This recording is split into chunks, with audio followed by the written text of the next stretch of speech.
Hey, what's going on? You know who it is. You know what it is. All right, man. Let me get my 2 cents on a possible fight with Andre Berto and Errol Spence. Now, I thought that it was all set in stone that Andre Berto was going to be fighting Chris Algieri, but I guess that fight fell through because apparently Chris Algieri is assisting, Daniel Jacobs with his diet for his upcoming fight with Triple G. So I guess that fight is off the table for now. So I guess he can't give Daniel Jacobs nutrition tips and train for a fight at the same time. I mean, it is what it is. But I want to say for the potential fight, as far as a potential fight between Andre Berto and Errol Spence, I just want to say to Andre Berto, don't take that fight. That is not a good idea.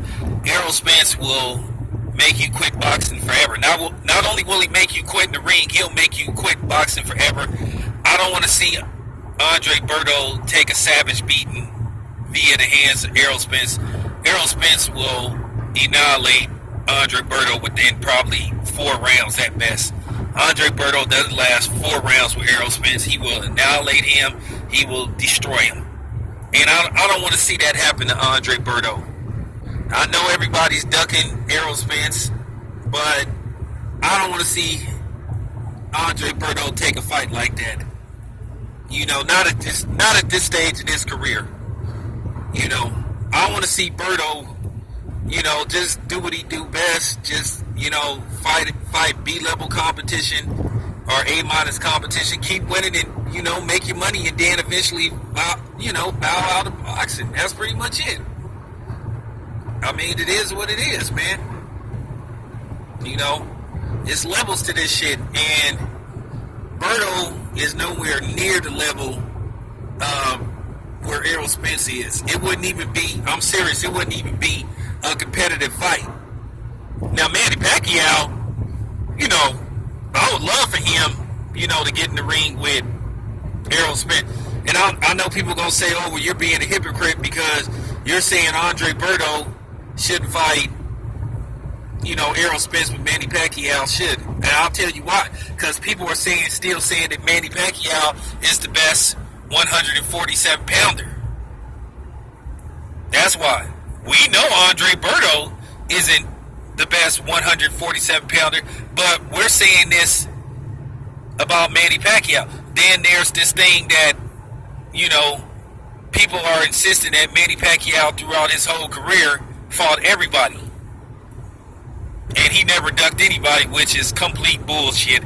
I've already debunked that bullshit that Manny Pacquiao didn't fight everybody that they wanted him to fight. I mean, look at him. He don't want to fight Crawford. He definitely don't want to fight Crawford. He's not sure if he wants to fight, Kell Brook. He wants to fight somebody in Jeff Horn. Come on, man. Nobody even knew who Jeff Horn was until like about 3 weeks ago when his name popped up as a possible opponent for Manny Pacquiao. So yeah, I'm just keeping it 100. I don't want to see Berto fight. I don't want to see Berto fight Errol Spence. I really don't. Because keep in mind, Errol Spence is a fucking monster. And Manny Pacquiao, if I'm not mistaken, he has a belt. So that would make that fight, more legit. Manny Pacquiao has a belt. So that's why Manny Pacquiao, Errol Spence fight makes more sense than an Errol Spence, Andre Berto fight. It's time for Errol Spence to start getting in the ring with some of these contenders, these belt holders. He need to get his shot. We don't want to see him fight Andre Berto. We already know what he'll do to Andre Berto. We want to see what he'll do to Manny Pacquiao, how Manny Pacquiao would fare against Errol Spence. Now, if Manny Pacquiao didn't have a belt, I probably wouldn't be pushing for that fight. But since Manny Pacquiao has a belt, then he should be willing to give Errol Spence his shot. After all, he got his shot, so why can't Errol Spence get a shot? But anyway, man, that's my thoughts on, Andre Berto versus Errol Spence. I'm out.